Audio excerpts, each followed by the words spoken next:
మనకి అప్పట్లో బిపిన్ రావత్ గారు త్రివిధ దళాల అధిపతి అయ్యాక చెప్పుకొచ్చింది 2:30 యుద్ధం మనకు అవసరం.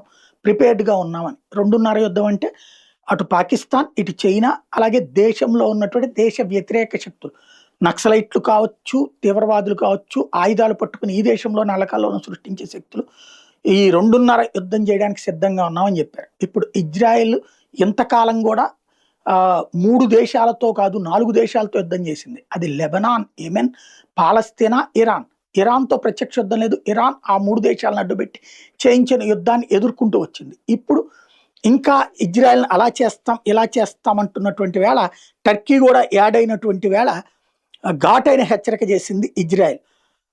ఇరాన్‌తో, టర్కీతో, ఈజిప్ట్‌తో, సిరియాతో 4 దేశాలతో ఏకకాలపు యుద్ధం చేయడానికి మేము సిద్ధంగా ఉన్నాం. 14 దేశాలతో ఒకేసారి యుద్ధం చేసిన శక్తి మాకుంది. ఇజ్రాయెల్‌ని కాపాడుకోవడానికి, మా జాతిని కాపాడుకోవడానికి ఎంతకైనా తెగిస్తామని హెచ్చరించింది.